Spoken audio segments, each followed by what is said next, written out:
Welcome everybody.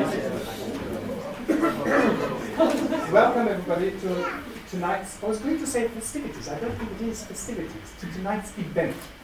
And before I begin and say something about history and identity and the formation of identity, let me very quickly greet and send greetings to those people who've been with us for at least 15 years and those who are recent acquisitions. And I'm very happy to welcome friends and colleagues from all over, Jens and Susan, Olaf Amblang, Moscow, and Theodore, the man with the unpronounceable last name and the very fashionable tie, I must say. Thank you. So, and everybody else, colleagues, students, admin, everybody who's here, and I'm very happy to see such a full room. And to be perfectly honest, when the first idea of tonight's event emerged, I wasn't happy at all. Because I thought, this means, if you like, rewriting history. This is a revisionist act of coming to terms with an institution, and it's always difficult for those who have to make decisions to be faced with somebody who's looking at the history of an institution and who thinks, how did this come into being? You know, this is a very difficult process, but the more I thought about it, and the more I listened to some of the interviews, the more I listened to the students who were organizing and running this and collecting material, and the relative outsiders, the people who were really deep down because they come from, if you like, the past, who then re-emerge and spark interesting conversations. The more I learned about this, from a very personal point of view, I not only like the idea, I think it's indispensable. This is something that an institution must do. It must go through. It's the not rewriting of history, but it's the coming to terms with, if you like, the narrative that we call history. And obviously, as somebody who likes literature and is in fact a trained critic, I pulled out 3 short quotations. It's always good to give some substance to your talks by quoting somebody who's actually been printed, as a fiction printed.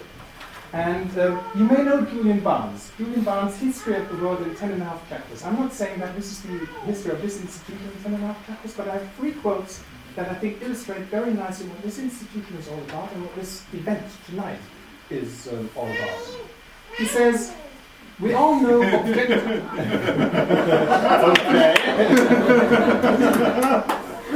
We all know objective truth is not obtainable. That when some event occurs, we shall have a multiplicity of subjective truths which we assess and fabulate into history, into some God-eyed version of what really happened. This God-eyed version is a fake, a charming, impossible fake. But while we know this, we must still believe that objective truth is obtainable. You know, and what we're looking at is this discrepancy between objective truth, as Michael said, the taxonomy of the history, the German way of dealing with things, this happened then and this person visited this, and the rewriting of history. And is it possible to do this? The trouble is, Julian Barnes continues, you don't have a choice. You're stuck with the sort of memory we've got, which is usually very precise in some areas and hopeless in other areas, and constantly, as I increasingly begin to realize, constantly interfered with by your own rewriting of your own past. That, I think, is a crucial thing. Whoever is involved in something will always look at the history of an institution, one's own biography, one's own history, and it will always be colored by very recent events and long past histories and the rethinking and revisiting of histories. There is no such thing as a stable entity. And this is why I think it's so important that we're doing something like revisiting some things and then come to terms with the various overlapping narratives. And finally, to conclude, we make up a story to cover the facts we don't know or can't accept. We keep a few true facts and spin a new story around them. Our panic and our pain are only eased by soothing ambulation. We call it history. History isn't what happened. History is just what historians tell us. There was a pattern, a plan, a movement, expansion, the march of democracy. It's a tapestry, a flow of events, a complex narrative, connected, explicable. One good story leads to another, and we, the readers of history, the sufferers from history, we scan the pattern for hopeful conclusions for the way ahead. And the hopeful conclusions and the way ahead this is why we're here. This is why we're assembled here. And this is why I'm very grateful that you did what you did. Well, I'm now saying, I don't know what I'll be saying at the end of tonight's meeting, but that, I think, is the very essence and the idea. And now, Catherine will say something about what? The order of Okay. not history, just what's about to happen. Which is first the presentation of the EduLab project by Lucas and Matthew, and then the students who've been working on this history project will present their findings. You can see from the timeline in front of you that they have done very thorough research. It's almost scary to see this. I've never had this experience before, having lived through something and then be about to see a presentation of it from people who researched it, except for with my mother. This is a very scary evening, I must say. But yeah, I want to thank the students who've been involved, and also for to other students who haven't necessarily been putting together the details of this evening, but who strongly supported this project in various ways. And otherwise also to Stefan and the cafeteria team, and especially to Irina for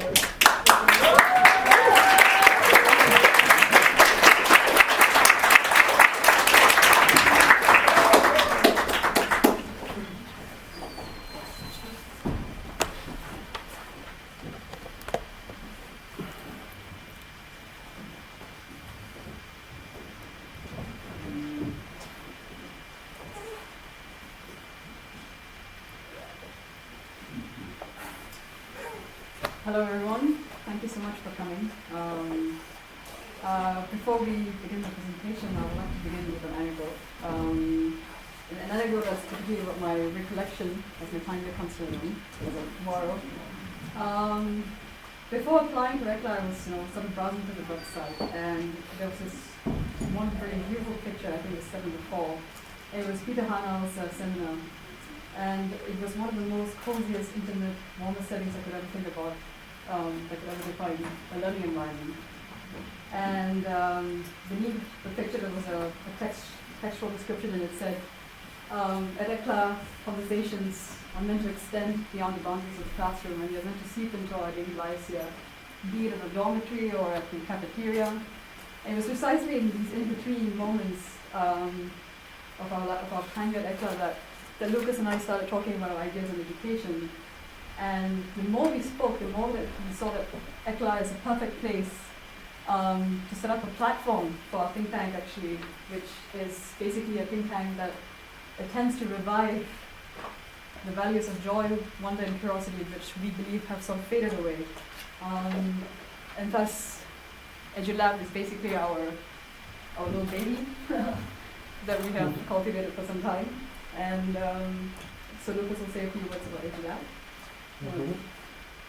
Well, you said the best thing. Yeah. I'll say the boring thing. So it's just, for all of you who don't know, it's a student-led think tank that we started talking in September, and we founded a think tank. Sounds very serious. It's just a bunch of students getting together and talking about something we care about. But we call it a think tank. Yeah. On education and alternative approaches to learning. So education in the broadest sense, which you'll hopefully see later when we go through our publication. Yeah. So we set out with a couple of visions that hopefully will be visible. No? Yeah. There we go. To cultivate a learning atmosphere, encouraging curiosity, compassion, and respect, encouraging educational institutions to participate in community development, making humanities and liberal education accessible to all. And this sprung out of probably Mia Matu's concern for especially primary school education, which was the background we both came from. So basically it was asking the question, well, how can whatever we're doing be transferred into the life of a 9-year-old walking down the street, hearing the church bells ringing and saying, why are they ringing? Why is the flag on half? Those questions are all questions that we believe can best be answered by knowing the interdisciplinarity of the world that they're engaged in, and that's also what an education should represent. Yeah, this is very much, I think, sort of the foundation of EduLab's principle, which is that learning really just takes place in any possible environment. And so it's very much our goal that also through our publication or website that we capture the very sort of multiple ways in which learning occurs, not just institutionally but also outside institution. Thus, we would like to just give you a couple of examples of the articles that we have featured in this publication. Just to show you.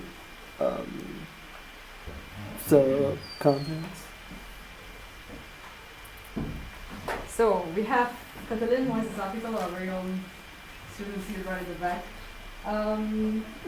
So the theme of this publication is basically love and education. And so Catalin and I have both written pieces on aesthetic education. Catalin's piece is about Schiller and how Schiller's proposal for an aesthetic education enables the sort of flourishing of capacity to love via the appreciation for beauty. And my piece is basically an insight into the pedagogy of our very own Professor Jeff Lemon, who enables really sort of a very transformative sort of experience for our vision, in which we really relearn to see things through art. So these are the couple of features. And also, actually, in March, we were invited to go to Istanbul, part of the Bar Network Civic Engagement Conference. And we met a range of really inspirational individuals who are all attempting to foster some sort of community development project through the help of their own educational backgrounds. So Saja Ahmad is a student at Al-Quds Bar in Palestine, has written a piece on creative writing and how her attempt to teach creative writing to children enables them to reflect on Palestine's tumultuous past. So this is one example. And Luchan's piece. Just read the title, it kind of says it all. And this is another student for Al-Quds Bar who's a wonderful painter, and he basically does these pieces in the refugee camp. So yeah, and I mean a couple of other works we've done was basically trying to ask how some people we knew and some projects we have heard of could somehow be broadened out and spread out as a kind of, I mean, we have this idea that you could perhaps transform the journal or the magazine into more of a manual, in a sense that you could give over something that people could actually read and take something from. So our approach was really based on trying to bring education to a level that we could all relate to. So we also made a yoga manual in the program for children, which has been a project for the whole school, I think. Involving everyone almost. So we have we have the publication out here, so please take a look at that. We have an architect writing about how we can think about the space we learn in as a way to cultivate and enhance our learning.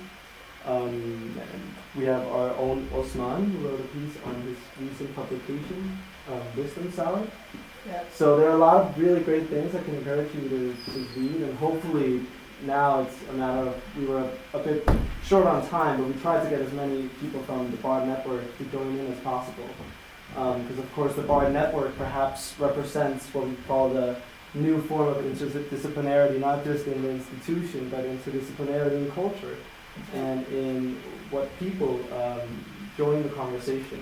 So I think BARD has had a lot of new interesting institutions join the conversation, which is something this institution is very familiar with, in the sense that we probably have 80 students from 40 different countries, something like that. Yeah, so I mean, we're very thankful for Bard College Berlin for generously supporting our publication, and it's of course our hope that we can continue sustaining this project. So on your way out, please pick a copy, and there's also a donation box, so if you may make a contribution. And we really, I mean, we really want for EduLab to be a platform for any student really, and any student aspires to be a sort of form a dialogical bond with their own communities. So I mean, ECLA, it's sort of a conversational hub in which these conversations we hope can also form some sort of a bond with our own civic engagement sort of aspirations. So yeah. Thank you for your attention. Yeah.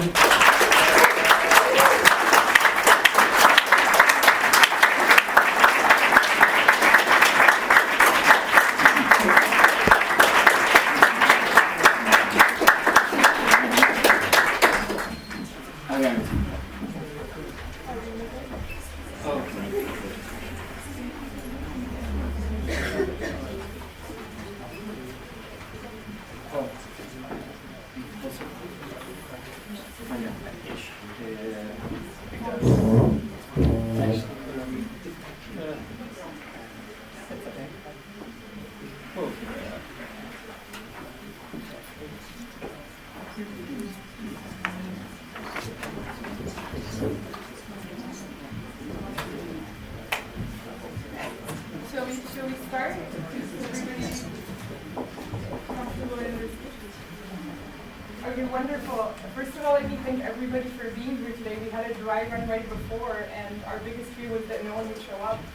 And we would just be sitting here talking about this project that we've been working on for 4 months. But let me just first start by introducing myself. My name is Aya. I am going to be a 4th year in the fall. Hopefully, I'm sort of in limbo right now. I'm not sure what to call myself. And this group sitting right here, David is the 2nd year, soon to be 3rd year. Irina is an alumni member and also an administrator.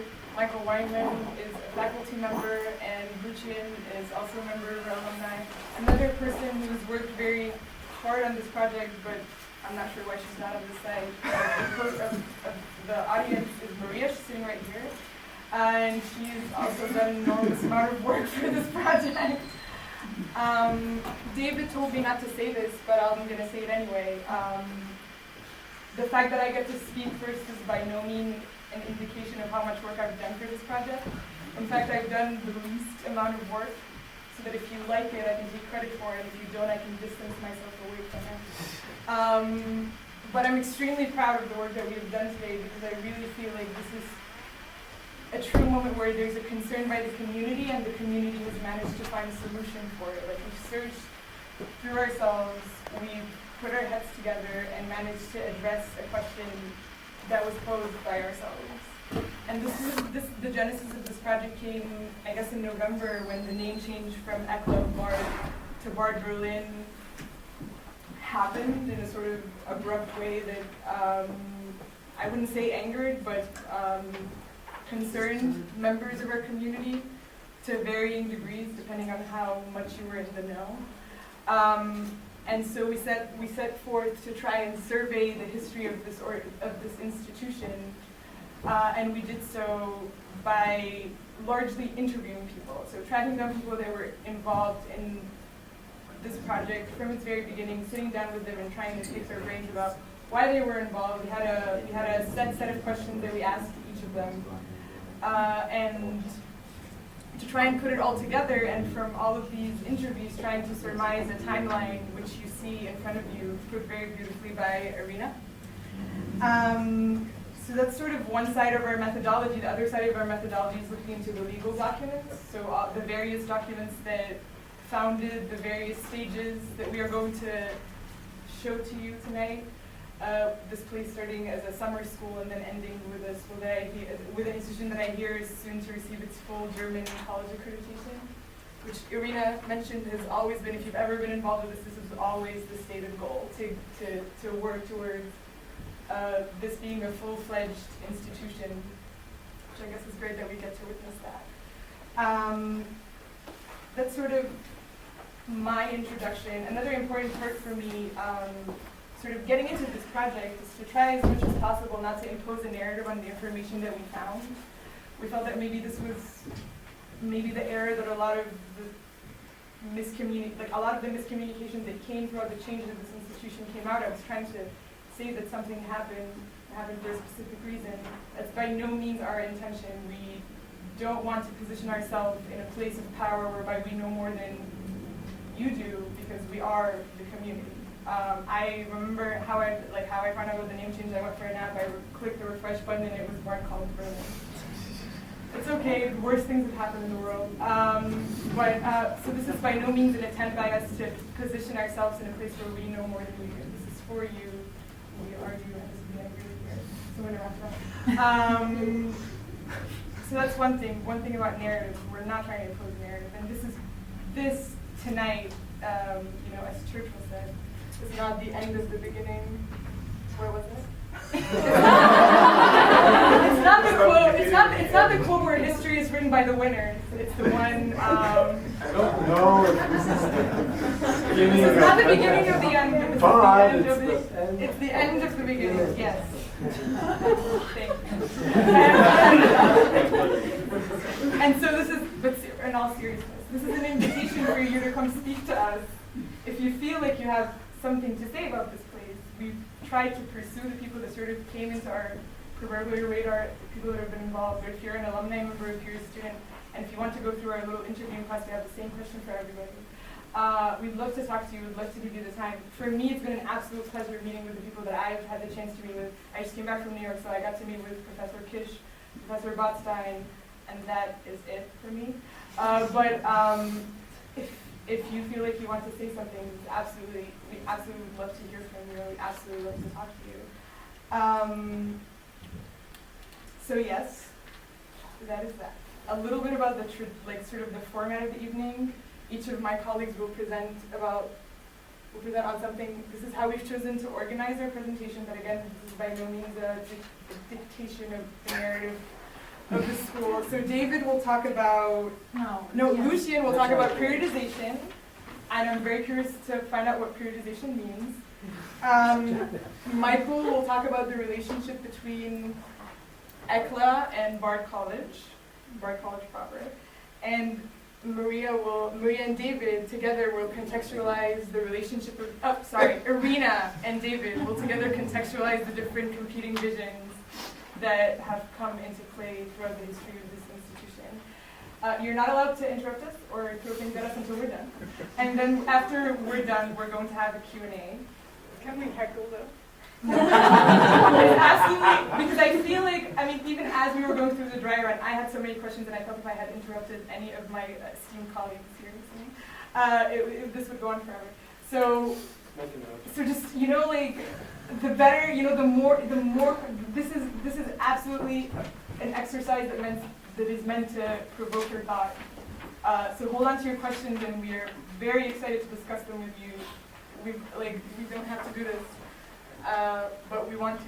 So. As long as everybody has a Churchill quote. Yes, as long as everybody has a Churchill and gets it right, not unlike me, I'm sure that this will be a great evening. So I'm just going to hand it over to Lucien. Thank you.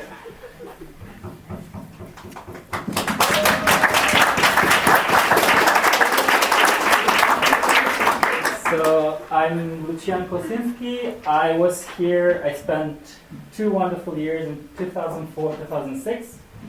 I was around for second AY, second PY, and 2 summers. I think I was helping Theodore at some point with that. It turns out that periodization is hard. The way I chose to think of this, we have a bunch of documents and a bunch of interviews, right? They paint different pictures of what could be a history of it. I decided to look at it as pieces of a mosaic, right? In that you can look at one piece and that might contradict another piece, but it's hard to tell which one is right in so many ways. There are also emergent things, right? You go up and you see in a perspective, you can say some things about that may not apply to every individual piece, right? What we're doing tonight is one of the possible ways we could go. Let's see what you think about it, I guess. So first of all, we decided to go on this legal status as the central, albeit arbitrary line of dividing things. ECLA used to be a verein between 1999 and 2002. Then it transformed to GmbH, and it changed. From then on, it stayed as in that shape, but then other sort of meaningful changes took place. We chose to use this as the skeleton for it. So first of all, this part. Now we're zooming in that mosaic to what could be a verein history, right? This is the first college, the first college logo, the first address. This is up in Buch. thanks to somebody who's not here, one alumni posted this on YouTube, so we get there's a movie that I'm going to show you. And so this is the very beginning, and here's Stefan Gutzeit. Imagine it's 1990s, it's summer, he's in Stanford, he's taking a seminar with international students, reading great books, and they're having great conversation, and he's thinking, why doesn't that happen in Europe, right? Early 1990s. Later, 96, I think we have the Sir Olaf Amram. It turns out that they are having wine and talking about, so it's 1996 in Bremen, if I'm right. They are having wine and they're talking about how good it would be if we would actually try to make it happen. This idea of like bringing people in this very intensive intellectual adventure. And they're joined by Annes Lifta, and the three of them form the Verein, the first one. It's 1999, and it's a wonderful founder's picture that I was so glad to find. Now, here's also in the audience, that's right.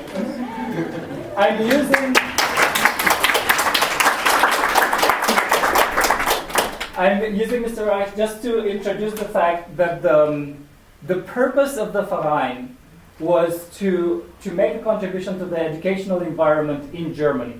They were very focused and they were defining themselves against the educational landscape of the time, right?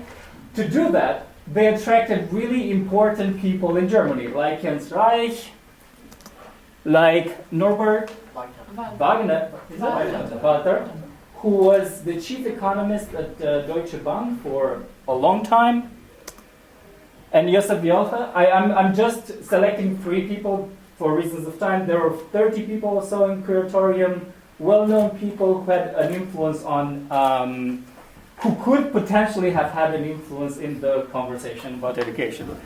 Publisher of the Zeit. Oh yeah, Josef Joche is one of the publishers of the Zeit, right. Faculty, among the faculty, Erika Kisch is and Jan Werner Müller are co-opted as co-founders at this point. Like, this is before the first summer university, right? So 2000. I thought Hans Gudbrodel would be in the audience tonight. Unfortunately, he's not here. He will pop up later. He's partly, in 2001, July, he's hired as assistant faculty, and then later he plays a turning point role in the history of how the Verein changed to a GmbH. I don't know if somebody knows him. Gary Hagberg. Right, he is the first connection Bard ECLA. We think it's 2001. We're not sure yet. There are different. Around 2001. He was the person who advertised later to Susan that this is an interesting place to look into, as far as we know. Again, given the local focus of this, and also the sort of the decisions that Stefan Gutzeit made in terms of how this place should be funded, German foundations contributed to this first and partially second summer university. These are the foundations. They are all pretty well-known foundations involved in many educational projects even now. And this is the first.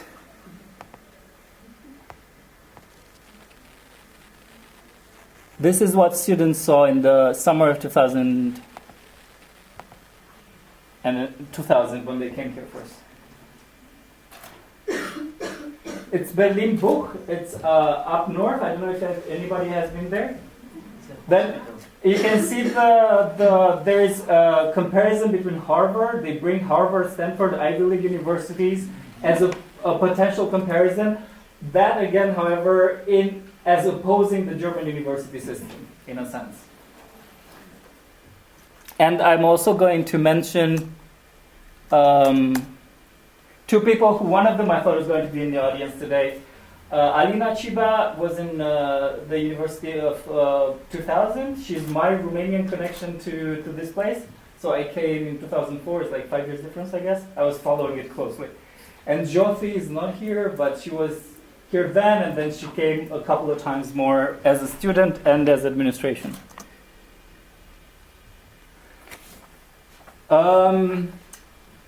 So in the autumn of 2001, Stefan Gutzeit,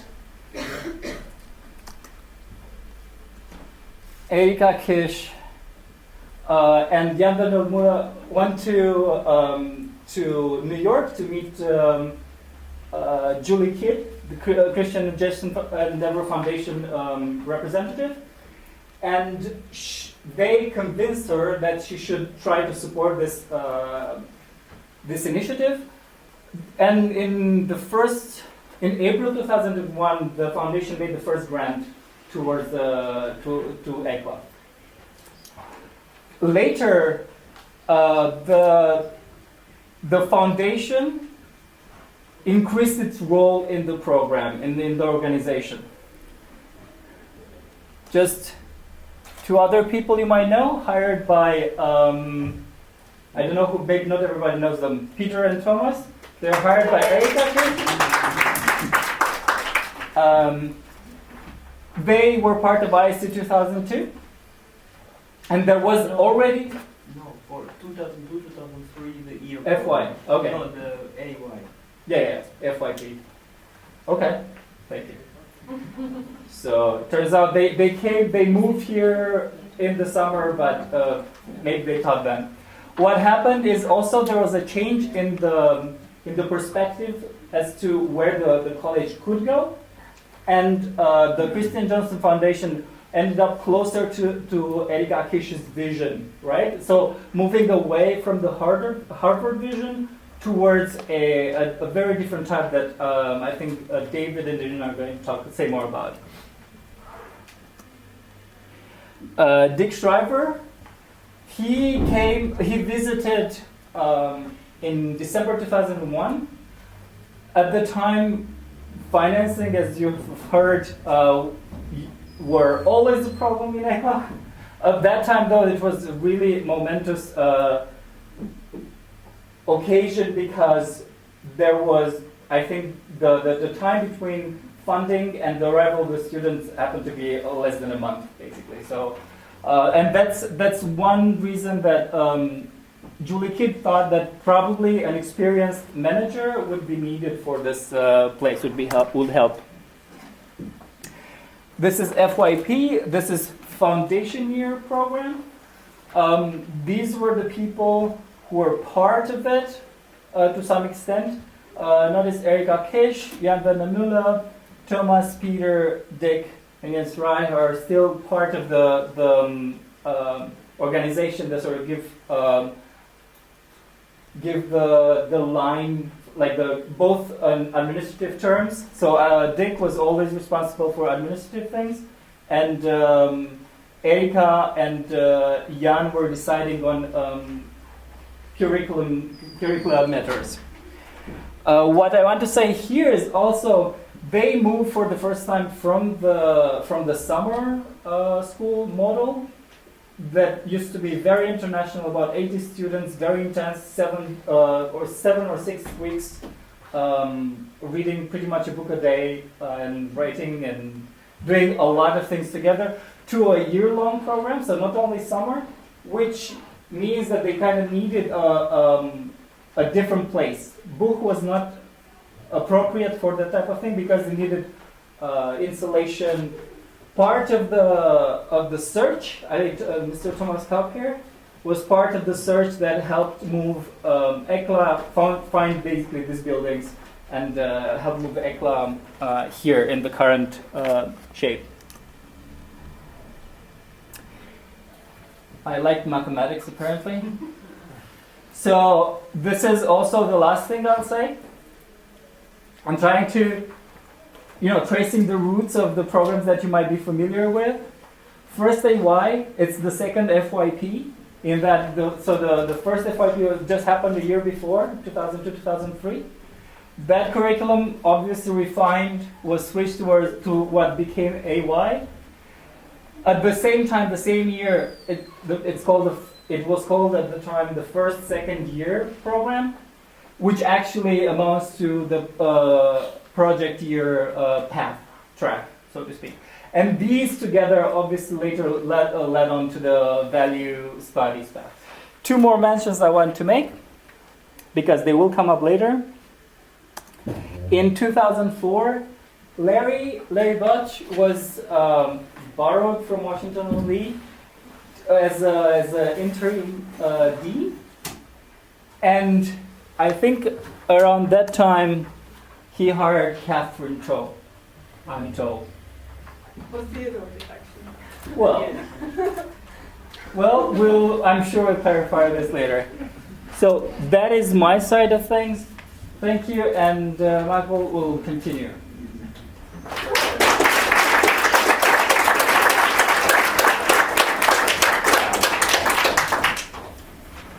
So what I'd just like to briefly do is, at the same time, sort of walk us through the remaining time down to the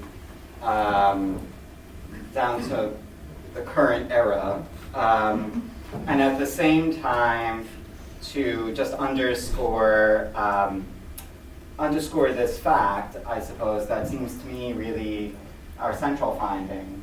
Which is that ECLA and BARD have a much longer shared history than I imagined to be the case before we started this project.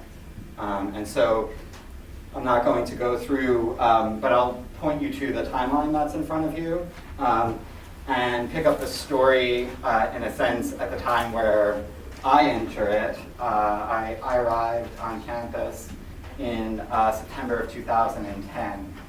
And so what I want to do is essentially to suggest that the announcement of the BA in Value Studies in 2009, a moment that in and of itself is, I would say, fraught in our shared recollection of it. That's a potentially central finding that we won't talk much about today. But that's something we probably might want to talk about as a community conceivably at some point. This, I want to say, constitutes a certain culmination of the academic programs that were offered prior to that. Other possible culminations are imaginable, but in fact the formula that Lucian just shared shows that, in a sense, though there's much more to be said about the details, that BA outline very clearly grows out of the development of the FYP, later the AY, the 1SY, which was later the PY, and then AY and PY together with BA2 give you the BA in Value Studies. Okay, so that's sort of one gesture toward clarifying how we get from 2003 to 2010. At the same time, what I want to say is that this also marks, but inside that time, the foundation, for certain reasons, somewhat made a turn away from a relationship with BARD that was already 4 years old by that time.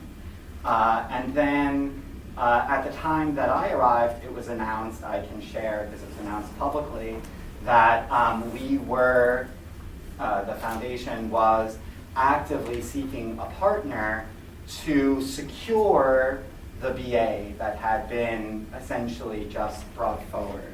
And so what I think this represents is essentially within this ECLA GmbH phase, you have a initial relationship with BARD, among other things, being integral to the institutional structure.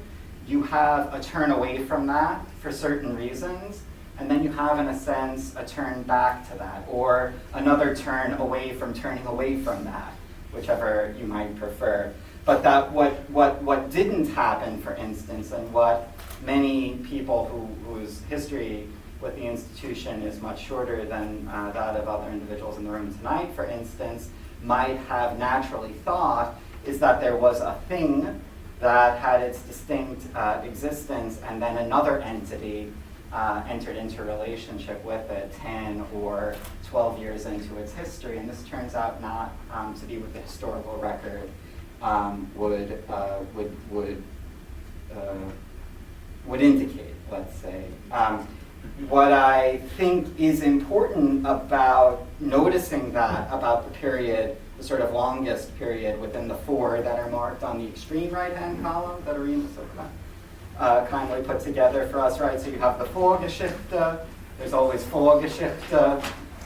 Prehistory in English doesn't nearly communicate what Vorgeschichte means, but anyway, then there's the Verein, the GmbH, and the Bard satellite phase. Can we bring up the... what I want to stress about that is, on the one hand, the fact that what we are now, I think fairly is the description of our essence, is a Bard satellite. And if that sounds like a strong phrase, I just wanted, because that might sound like a formulation that we didn't know or might seem controversial, but this is what our website says. ECLA becomes a satellite institution of Bard College. And so, in essence, and I'm about to wrap up, the heart of what I wanted to share in sort of introducing the three periods that we think we found, and at the same time sharing this finding that Bard's history with ECLA is longer and more complex than many of us imagined who arrived here between 2008 and 2013 as faculty, as students, or otherwise, that while this is a significant marker, ECLA becoming a satellite institution of Bard, what it does not mean is that there's sort of a pre-Bard and post-Bard period.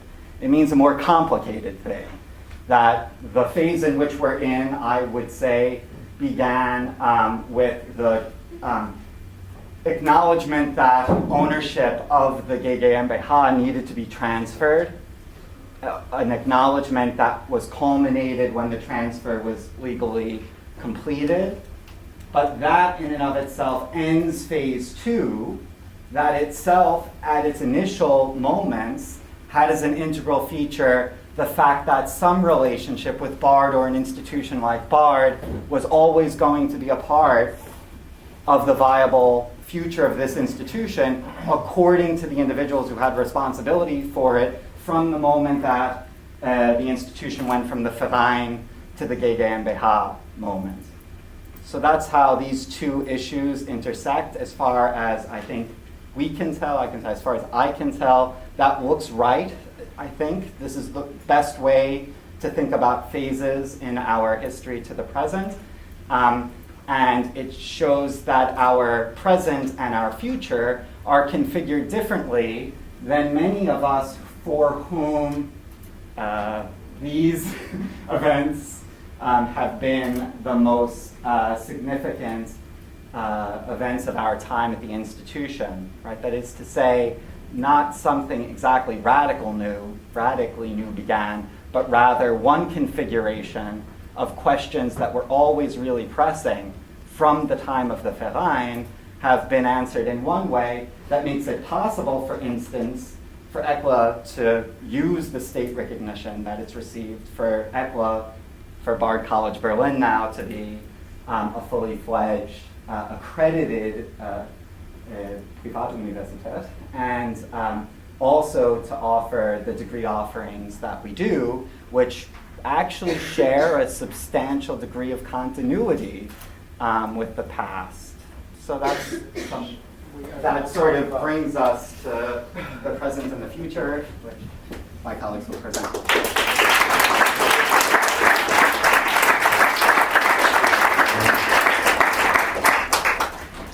So yeah, you've learned from the presentation so far, and also by looking at the timeline, that there are several ways to look at the history of this place, that there were times of upheaval, times of harsh debate, times of quick changes of people and ruptures, And their number and frequency is quite spectacular and extraordinary for an institution of our age.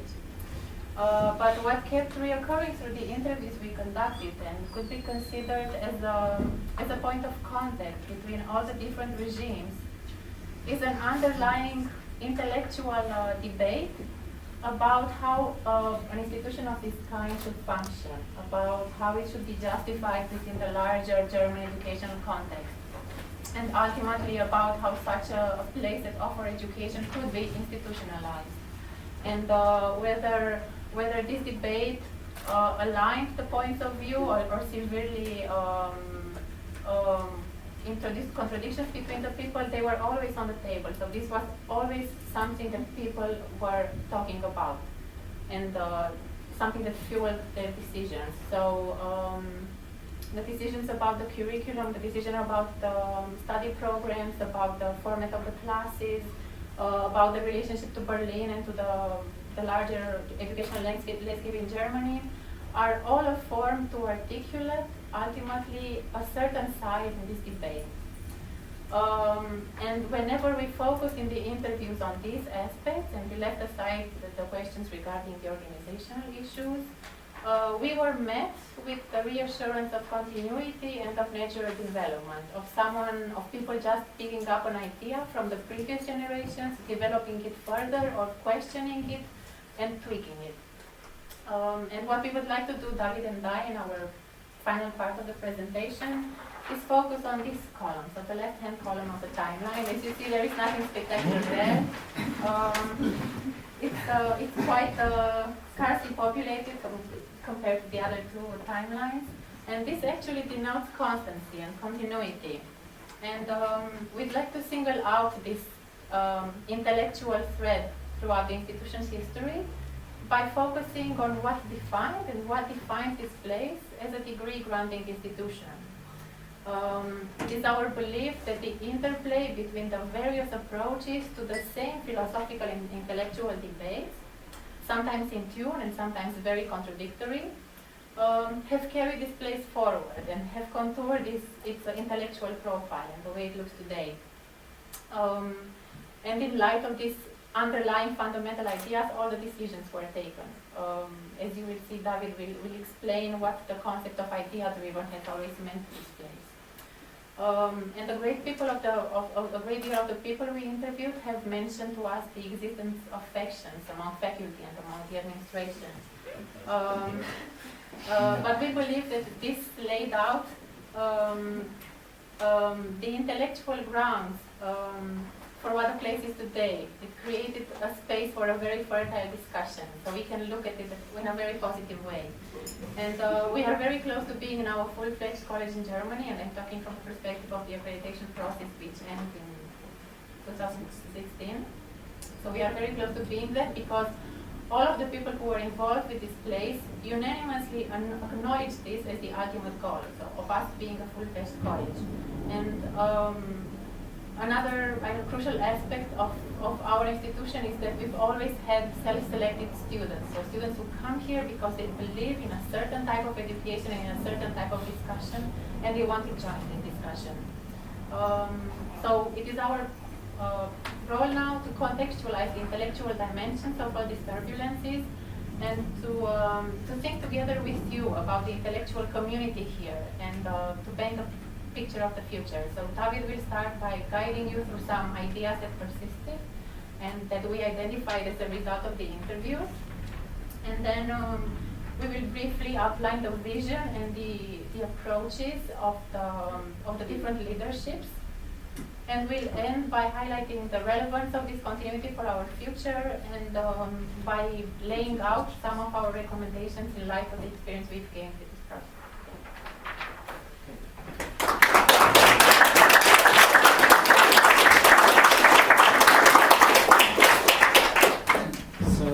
As we went through all these interviews that we conducted, there were a few terms that popped up repeatedly, and we've kind of tried to align them here and put them together. And this is a sort of a tentative way of pointing out certain strands of continuity. at the college, and we've grouped them in around four different bubbles. To start with the academic side, the two adjectives that I would say continuously characterize this institution in academic terms were interdisciplinary and experimental. This is really something that we see from the very first summer universities on. And it continues through all the changes of leaderships, and it is still the case today, I think, that interdisciplinarity is a huge value for us.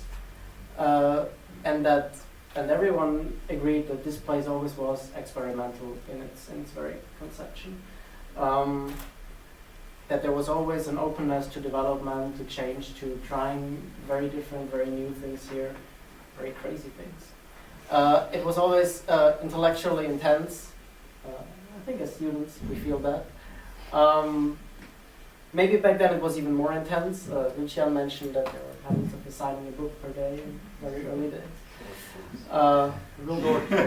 Legend has Short.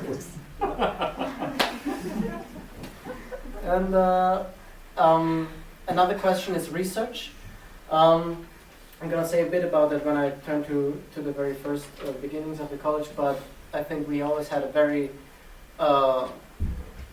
we were very consistent in the position that the focus was on teaching. And that verb or combination idea-driven, that is really important. So this is something that I pick up from Stefan Gutzeit, who formulates it in that manner, but others repeat it. That this place has always been a place of people who come here, who have very distinct opinions about how education should be, who have a vision, who have an idea, who try to experiment with it, who try to realize it, to try to work with it. And this has never been a place where people come to settle and wait for their retirement. Stakes have always been high. People have always really cared about what they are doing here in a way that is maybe unusual. The next bubble is community. We have your academics and community intertwined. This is our way of saying that it was really an intellectual community, this place, which means that sort of all the academic and intellectual work that happened here always went hand in hand with the way the community itself worked and was structured. And that means that people had to deal with factions. And maybe this disagreement is a very continuous phenomenon here. And as Irina wanted to suggest, and I think she made it clear very beautifully, that this is also something that drove the place, that fueled its development. And in this sense, community life mirrored the academic life and vice versa. So there was a tight interconnection there. Community was always international, both faculty and students, and this is also something from the very first summer universities on. I think we said we started with, they had 40 students from 20 nations or something like that, which is roughly the ratio we have today, right? 80 students, 40 nations, roughly. Finance. Money was always tight. Everyone says that. There are a few years, of course, when the Endeavor Foundation very generously supported us, and there was money. But even then, people agreed that everybody knew support wouldn't last forever. People had to care about money, and this has been a problem. So when I say idea-driven, maybe it's obvious to point out, but crucially, what shaped this place was how some of the ideas and the economic realities matched. And this is important to keep in mind when writing the history. And the last bubble that I have in the corner here is the question how location influences identity. Everyone insisted that they are not just copying America. All the leaderships very much make that point clear, and all the leaderships have been accused of just copying America. There is a real question of how German we are. For the founders, that was very important.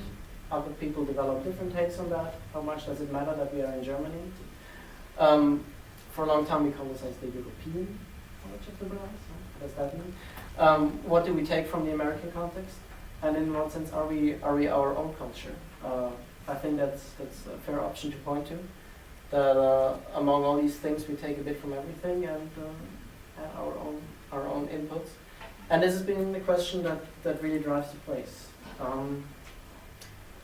Now, briefly to sort of take this and map it on the timeline that you have. So, very quickly, okay, for Stefan Gutzeit, his philosophical hero is Humboldt, Wilhelm von Humboldt, and for him it was very much about reviving the German university system.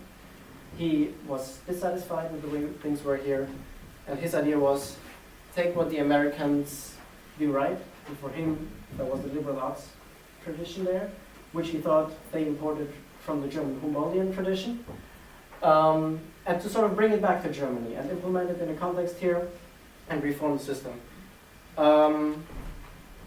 He had much bigger plans for us. He wanted this to be like about 2,000 people. He wanted doctorate programs and research. But even for him it was research not so much in the classical sense as, like you just publish papers, but research in the sense that you work on your personal knowledge.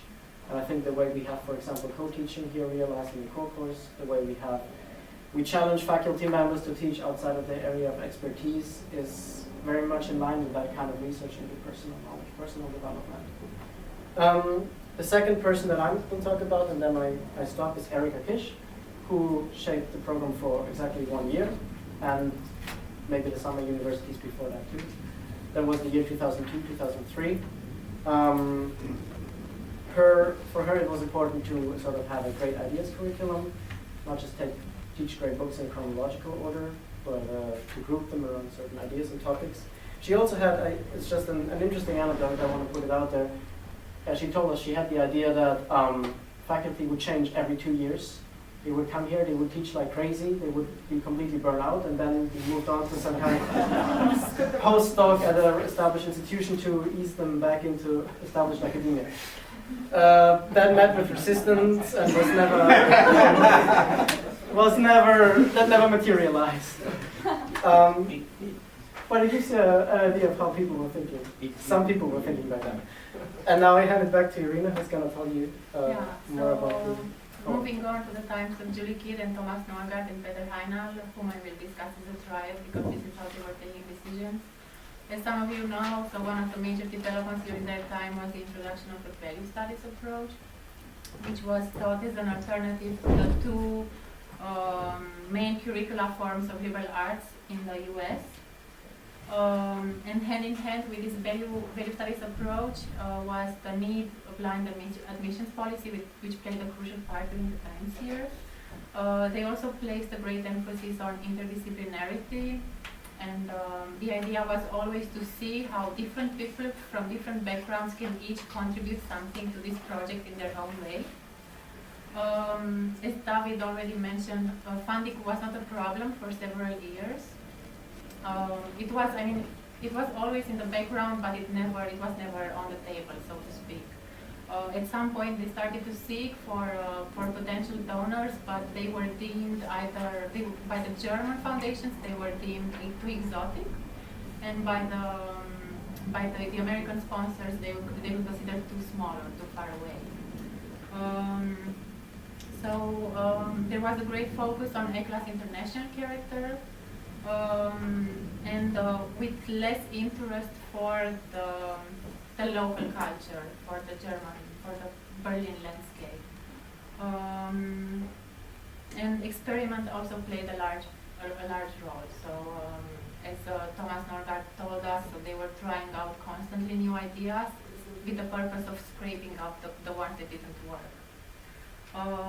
And also, maybe another thing to mention here was that they also highlighted the benefits of having a very international community, and they wanted a large number of countries to be represented on campus, both among students and the faculty. And moving on to the present, to our status as Part College Berlin. So we know that we want to continue to grow gradually. We know that we want to improve our visibility. We know that we want to make better use of what Berlin has to offer and to really make use of the cooperations we can establish here and capitalize on these opportunities. Starting this fall, we will introduce a parallel track, so the BA in economics, which in a way complements the study program that we have in the humanities, and in another way it's also a return to the initial years, so when the times of good side and afterwards, where entrepreneurship was part of the curriculum, so they were offering courses in business and economic projects and developing your own project.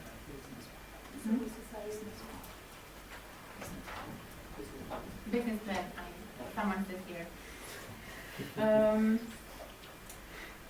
And another thing maybe to single out here is that we want to complete, so we are in an ongoing accreditation process, and we want to complete that, and we are in an ongoing search for a board of governors, which reflects again what happened in 2002 when they were searching for a mix of both German foundations and German politicians, the right mix between German foundations and American foundations. This is something that is currently going on right now, so the need to establish a board of governors. And regarding the curriculum, some formal elements have changed in order to align with BART, so the semester program is for one example, and other things have been kept or resumed, like it is the case with the faculty retreat, which happened today.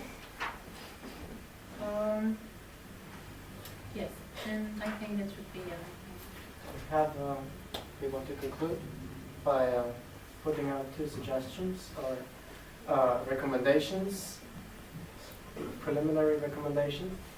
One of them is that we realized in the process of this project that it's important that this continues.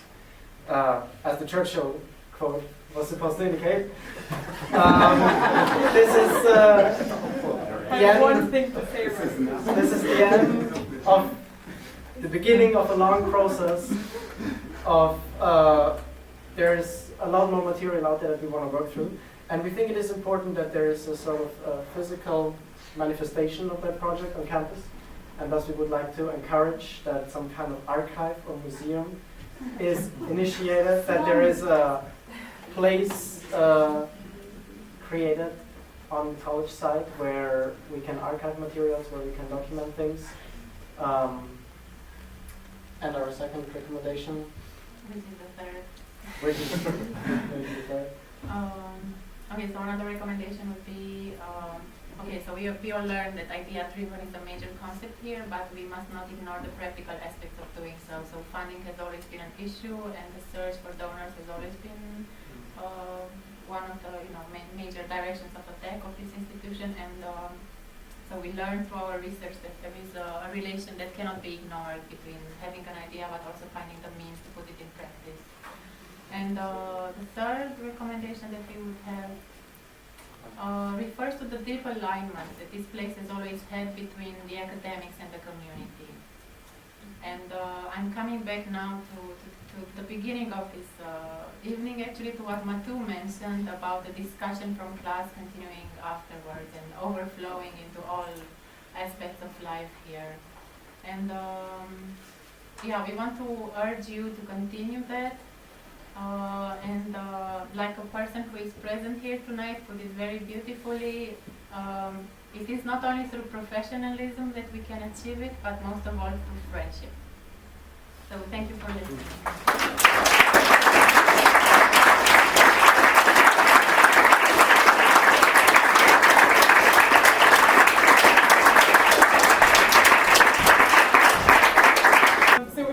If you have a question, please raise your hand and we will be more than happy to answer. Are we recording it?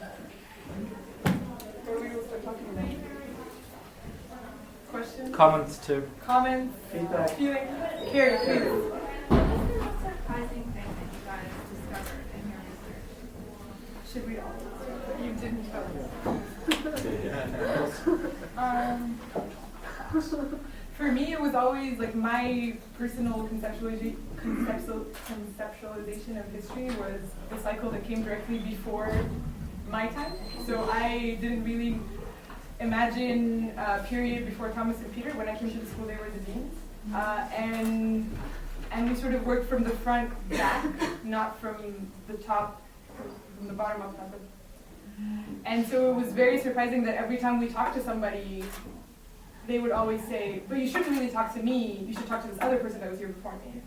And that everybody, like, it just, I mean, I think this goes to show that you can't just be sort of a singular person in charge of an institution. There's always an initiative before it. I mean, even, so when I spoke to Leon Botstein, which was a great talk, and I asked him, when did you first start hearing about ECLA?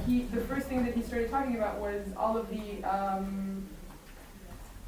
German initiatives after the fall of the Nazi regime to import something from the American system to humanize or defossilize the German higher educational system. And so to him, this is really sort of a place where you can even trace back the history of this place that was then revived after the fall of the wall and so on.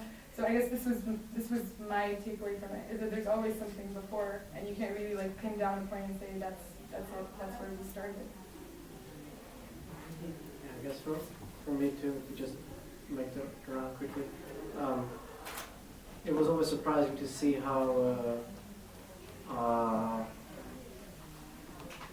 sort of flurry certain, clear-cut distinctions were, or what we thought were clear-cut distinctions. But Lucian talked about periodization and how it's tricky. I guess I kind of knew it, but then, just seeing it again and again and again, that was surprising.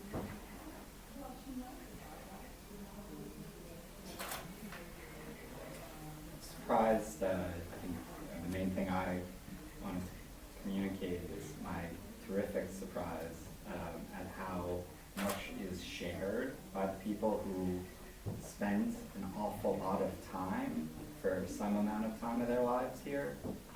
Because the very first thing I ever heard about the place before I met people on campus was how much everyone disagreed. And that's not a historical statement. That's actually, it's historical in the sense that that was September 2010, but it was contemporary at the time of the statement. And so it was a way of introducing me to the fractious history of the place as a way to help me not be too scared when I saw how tremendous our disagreements were as a faculty. So I continue to be surprised by how much we share, actually. I think for me the most surprising thing was the purpose of the project itself. So once we've managed to gather data and information and accounts and put them all together, so this overview of the institution's history started to form, and I found this really surprising. This is the first time I think that someone takes this endeavor, takes on such an endeavor, and at least on a personal level it helped me understand much better what this place is all about and what having studied here means. I don't know if I have like one point, but there is something that I can talk about. Right after the name change that seemed abrupt, I guess, in the larger community, there was a letter from Julie Kidd that ended up on Facebook, and there was an answer tweet from an alumnus, Jan, who was here in 2000, and he said, this lady is not the founder of ECLA. And I think one way to look at it would be that I was curious, what's the truth? What's the true answer to this question? Who really founded ECLA? And I think it's surprising that I expected to find an answer, and I found that they were both right in a sense. So I guess that was the surprising answer. I thought there would be like one version that you could sort of figure it out. Right now I don't think we have it, if there is one version. And I think the more would go into this, it just get more complicated and more interesting too, in interesting ways. So. I think you had a question. Yeah, two questions. One is, are you serious about continuing, and some more comments to this? And the other thing is, what kind of book are you going to write?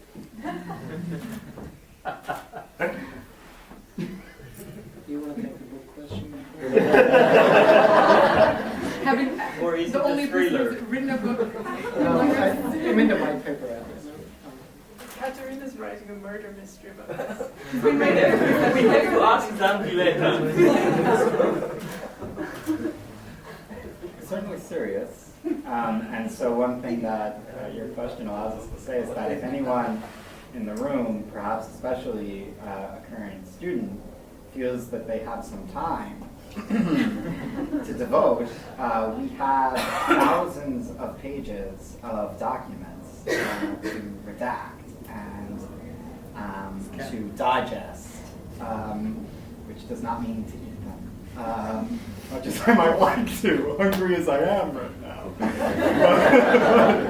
Anyway, and certainly as a first step toward an eventual publication, we very much have it as our goal.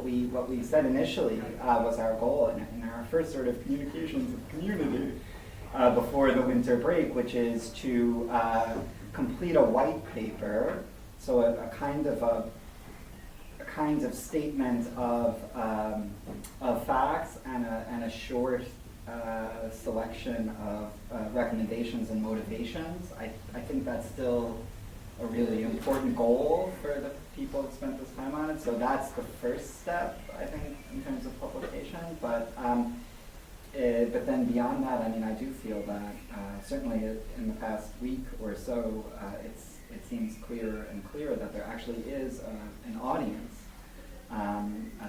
for whom this story is interesting, that extends far beyond the people in this room, for instance, and also far beyond all the people who have been a part of this institution. So I think that will happen. Can I just add to that? Just in terms of logistics, David is going to France next year for a whole year. So just to underscore the importance of volunteers, and I'm going to be a fourth year, and happily, of course, we'll continue with the project, but to the students, we've been begging you to help us, and now we have to. So that's, but I mean, can we maybe go back to a little bit about the format of, I mean, there was always the question, so we have all these interviews, do we publish these interviews as they are? Do we try to contextualize them somehow? Because I mean, so we spoke to a lot of people, some of which spoke on the condition of anonymity, and some of which spoke on the condition of the absolute opposite. They would be quoted absolute word for word. But you have to say that I said this. I demand that there be a recording, which is totally understandable. Like both requests are completely understandable to my mind. So if we were to decide that we were going to go in one direction and have this sort of be like a recorded history, like a first-person account, we would have to go back to all of the interviews and do like drafts back and forth between the people that we interviewed, so that we look back and whether or not they're actually willing to take ownership of what they said. And I personally, just as a person, I tend to favor that approach, just because in 10 years or so when we're not here, it carries a lot more weight and it carries a lot more legitimacy and transparency if there's a person that said this rather than a person that said this to me and I interpreted it so. But then if we decide that we're going to go down that path, then the sort of workforce of the history project will have a completely different set of tasks, than if we were to work towards the project as contextualizing what people are saying through what we think. So that's definitely an open question, and it's not something that I think we can decide today, nor that we ever wanted to decide today. It's just an open question that we can ask the community. So I guess I represent, which is why I sit so far from her, the sort of opposite side, because I'm so interested in getting as much as I can from the feeling that people had at the time. And I think it could be our work to figure out what was the context, to figure out what the documents are and say and so on, because there are so many ways in which we can mix these things, and there is, a pile of things that people say wouldn't help anybody anyway. So I feel I'm sort of more interested in getting the sort of the raw information and make it our work to process that in a sense. Or it can be like something in between where these interviews are appendixes of which it text. will end up this happening. is also a possibility. These are all open questions. Yeah. I should just add that what we can do with the white paper is, apart from having it circulated among us, the community, this will also be the basis for something that can be featured on the homepage. That was maybe kind of an anecdotal detail, but if you look at the history section now, it's very short, it doesn't say much, and we were very dissatisfied with that, and that was kind of how it started in November. That was an impulse for us to work on that. I Susan? have two suggestions. First one you already mentioned, which would be to sort of secure the archive, to make sure that the materials are kept somewhere in some format that people can find it again. And the second thing is to, if you consider yourselves maybe a potential editorial group or something, write a book proposal. Write a book proposal. Think about what the book would look like before you get too scattered, you know? You know, evolve, it can evolve, right? It can, and you obviously would need some writers, you know, someone would have to step forward to do that, but thinking about what kind of a book it would be, you'd have to have that conversation, obviously, right? And it might be interesting to pursue it in that way. I mean, if anybody has methodological sort of tools for us, we're very happy. Like people who thought about this before, how we mix, for example, this particular issue, right? For example, in this discussion already, an idea that it would be interesting to different audiences. What audiences? As part of the book proposal, right? How would it be? What would it contain? Right. You know, why would it be interesting to those audiences? Yeah, I think this for me, it's interesting that like all this material can be curated in several ways, and we can maybe even design it in a way that we can have passive reading through it, so to speak. So I mean, that's we'll see. Can I add at this point to this very quickly? I very much like the idea of the archive, because the archive is, if you like, the total sum of all information that's open to interpretation. And when I visited Buch last year, I saw that there was an advertisement, a poster advertising the ECLA Summer School of, I don't know, 2001, still in one of those glass display cases. So somebody should go to Buch and collect it and get it. What I'm aiming at is, the idea is that you get a total, as total as possible, a total collection of all the paraphernalia, anything you can lay your hands on, and then we'll clear a corner in the library and not make it into a shrine, okay, don't get me wrong, but an archive, where you, where we collect. And I think that's a very interesting endeavor. And this could be expanded then, and we could add, if you like, theoretical musings on the role of education and liberal arts education in this context. Something that faculty goes on and on about if I don't stop them in faculty meetings. So this is something that should be added to this. I can make a donation. Ah, here we go. With the break from 2004. Oh, right. Yeah. So that's what I suggest. Yeah, I think that would be the first step in any case. Just get things, everything we can.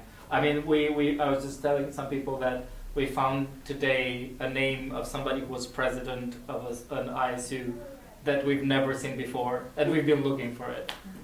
Right? We are. Stefan Lucas or something like that. Lucas. It's not an NYU. We've never seen. We've never seen the name before. He was president here for some time. 2001, we think. Yeah, 2001. It appears in one document. We don't know if it's true. There are many things like this that we just need to sort of Google people. We have lists of students, lists of professors. Like all this sort of needs to be taken care of. Just went through and like, are you sure? Is this the right person, etc. Yeah. I think I saw him. Did you have a question?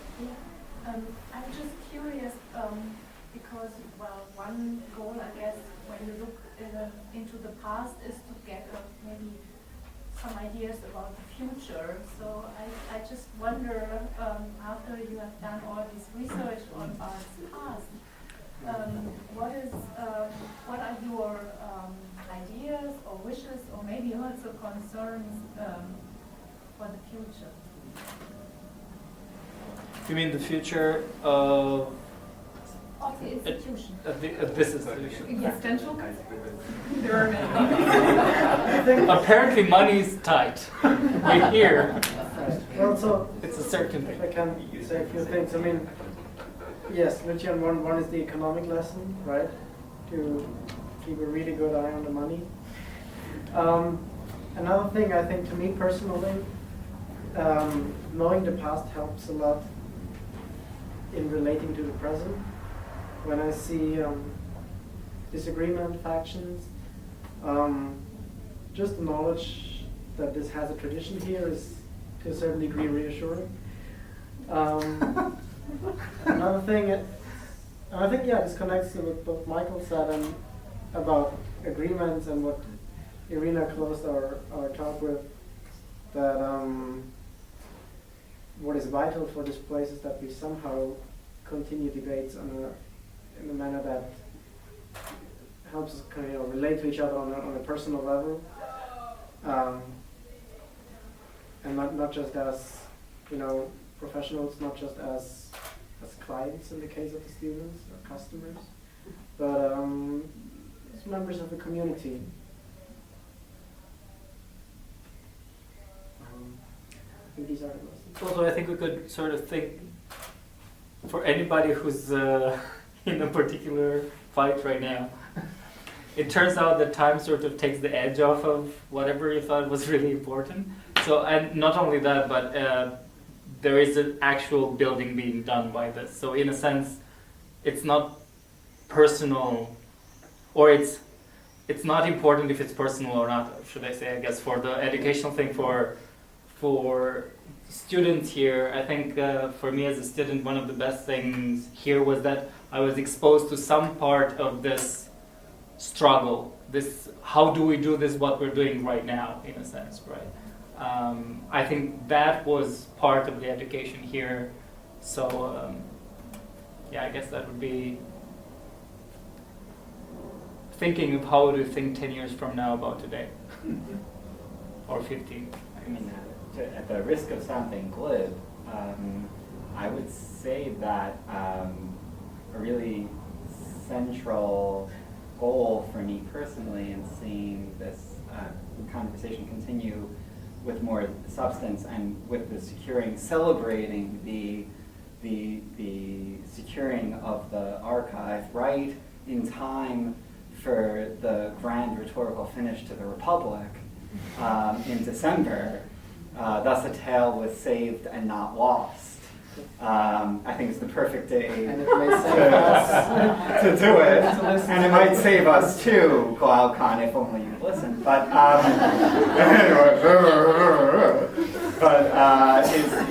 is that it really is a celebration that could be used in a future-oriented way by perhaps even in a physical way, labeling the archive with the quote of our colleague in Annandale from Hannah Arendt, right? That our project is to think what we're doing. And I think that is the history of this institution from my limited vantage point. And not that everyone here thinks about Arendt and not that we're a Hannah Arendt Center Berlin, but there is a great deal of commonality between our past and our future. And by the way, right, this is another one of the key orienting insights from Hannah Arendt, right? That we live between past and future. There is no present per se, but we're always in this dialectic between past and future. So from my personal vantage point, when thinking about the future, I see, anyway, these connections between the telling of the story of the history of the institution, this one here, and our future. Also because even if our history hasn't always been connected with our future, it's in the interest of those of us here between past and future that it is, to speak frankly among friends. I have a question. If there is such an urge about the archive and knowing about the past, why there is no representation of anything, any achievements that been done by previous alumni here? We didn't get there. I think that's the answer. First of all, it was sort of historically oriented. And I mean, that is a personal interest of mine, but I think we just didn't get there yet.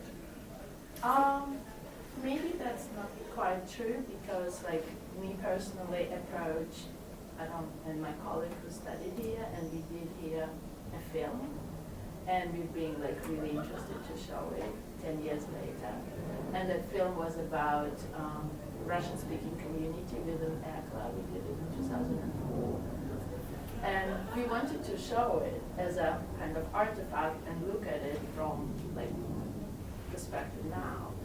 I don't know, we didn't get any response. Can I Oh. maybe add some I don't know anything about that. neutral, sober explanation? Is that we only started our work in November. So I don't know when you came forward with that proposal. 10 months ago. Sorry. As soon as we get the invitation for the, Anniversary. as soon as you circulate the invitation for the alumni meeting. For this Yeah. meeting. I don't think that we I haven't heard of that. I think Very that sorry. we kept in touch. You must be Anna. Yeah. Okay, so I'm the one who responded to your request actually, and as far as I remember, there was just a problem with the timing. Because you I both... think it's perfect timing. Maybe. The To show problem, the You can film, solve it. no? the problem was that you also wanted to add a few words beside the film, and that this evening was not... So the time we already planned for this evening would have not been enough, and the invitation still remains open to you to come and present your work and the foundation that you started and the project that you started along with this film. Can I just say something about maybe partly due because the history, the development of the place was very dynamic. There have been sort of, I think, as I perceive, certain gaps in how the institution communicated with its alumni. I know that Irina and Thomas are really working on connecting with the alumni, and we will reach a handout, and I hope that also for the alumni they can, sort of still feel themselves associated with this place. And partly this was in the back of our mind when we did this project, to sort of acknowledge all the parts, all the people who contributed to the history, to do justice to all the people who were involved with this place in some sense, and that includes the alumni very much so. And part of our further project will of course be to think more about how the alumni can relate to this place, how our history can help them to relate to this place as it is now. We had a hand from a student soon to be alumni, so I think you should ask your question. Natalie. I have a question about, like you say that you want to continue this, and tonight there's this chronology of the events and how it has gone from the beginning to this time. But it was very strange that it showed like this is mentioned in like in 2002, a lot of college started awarding the credits, right? Yeah. But then when I entered the school, this was 4 years ago, it was like Bennington School, and also the Swarthmore was like involved. Right. So I'm just like asking you, like just like, what was their importance in it, and are you like gonna introduce also that into this, or is it just like a thing that you're gonna work in the future? But it seems interesting that like BARD was always there, but there were also other schools that showed their interest into it, and also I guess sort of influenced it, because I mean, I'm a fourth-year student now, and I went to BARD last year, but the year before us, we went to Bennington. So there's like they have like different like approaches to this curriculum and stuff, and I was like thinking like, are you gonna work on this? I don't think we got to that time, like No, in the historical time. No, we did. So the idea is that Not in enough detail. so I'm just going to give you the impression from the interviews that we got about to the extent to which BARD was involved with ECLA, then BARD College. This is that from the very beginning, Stefan Gutzeit had a meeting with Leon Bastein. Before this place was founded, before they even had a place, he was going around the United States meeting with various colleges, trying to gather accreditation, trying to gather both financial support but also academic support, and BARD was the very first school to ever award the European College of Liberal Arts Summer School Academy or whatever to grant them credits, and that went through, that was the first formal cooperation between ECLA and BARD. and that went through a faculty member that we have yet to interview. Whose philosophy professor have we interviewed? Gary Hepburn. Who is still a philosophy professor at Bard. So that actually is one of these parts of the history which is more or less clear. And then there was some break where we're yet figuring out when. So even when Erica was still in charge, it was Bard College. So Susan probably can answer this question best. And then Thomas and Peter decided there was a break, and then and you don't know what the break was. It didn't do with who would award the degree. Yeah. The American BA degree. Who would award? Yeah. Okay. And there were different candidate institutions for that. And then and Bennington was one.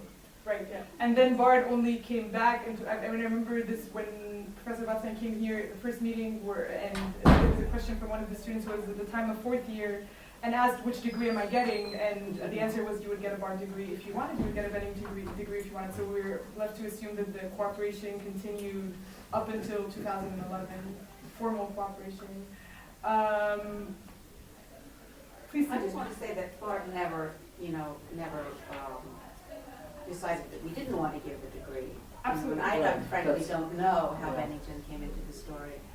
We heard about it, and it was done without consulting us. Building up on that, Chaplin, whatever the role of Bard or Bennington was, I think to a very, very large degree, certainly on the academic side, whatever was in place here was sort of an outcome of the forces that were here. And also, whether Bard or Bennington gave the credit, it was pretty much a local decision, as far as I can tell now. So both on the administrative and the academic side, there were changes. There were conversations, there were different right? conversations. I mean, we don't give our credits wantonly. And Gary Hagberg played a big role in that, because at that time the summer program was the main thing in the beginning, and he came back with very good reports. There were some other visits, and people liked what they saw, and we had visits from, Larry Butch came to see us, Peter and Thomas came to see us. There was regular contact. We really tried to, know what was going on. We just don't have any other information from other colleges, for example. We don't know who made the decision, how was the decision made, which college would give, we have no clue about nobody. We didn't talk about it simply. I think one of the things that we need to do after this series of interviews is to come up with a new list of questions, pretty much. And go to okay, so who's this person, how many people, it was interesting, I found at some point in 2002, I think, 15% of the students here got their degree from Bard, they asked for it, but generally speaking, there was less interest in a degree. In summers, for example, there was very little interest for degree. People are coming for the project itself, so to speak. So that whole thing we need to figure out in a sense. 6 credits. 6 Bard college credits for the summer. Probably you already mentioned, but do you have an alumni database? And if yes, how many people are in it? Karina?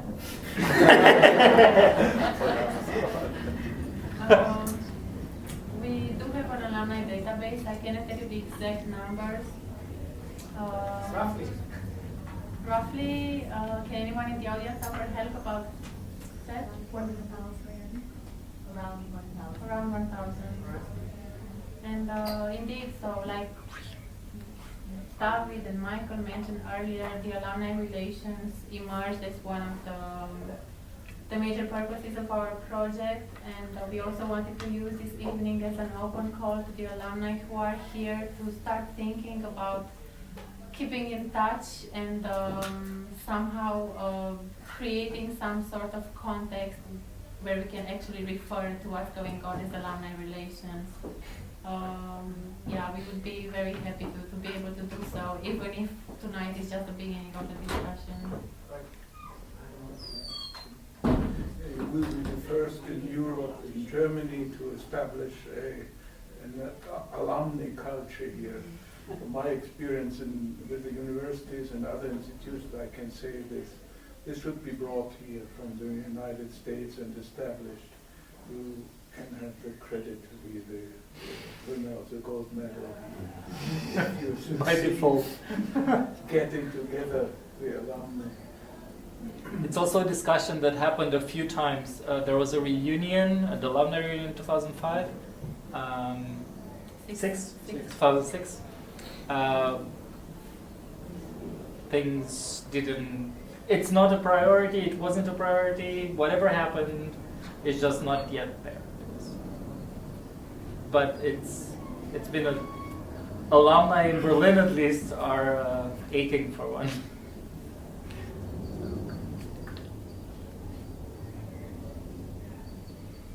Just on the subject of alumni, if nothing else, it's a very interesting group of people.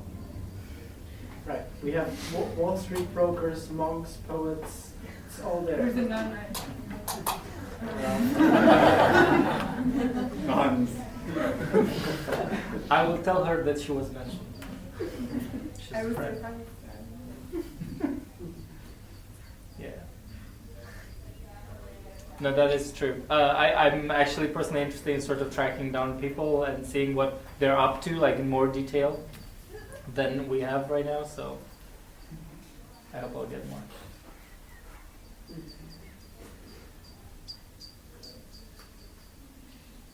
Okay, well, I guess that's all. If anyone is interested in helping, maybe come let us know. And Tell your friends. Yeah. Tell your friends. We're going to show up at your door. Spread on Facebook, Twitter, everything. We should end with the Churchill quote, never have so many, oh, so much, so few.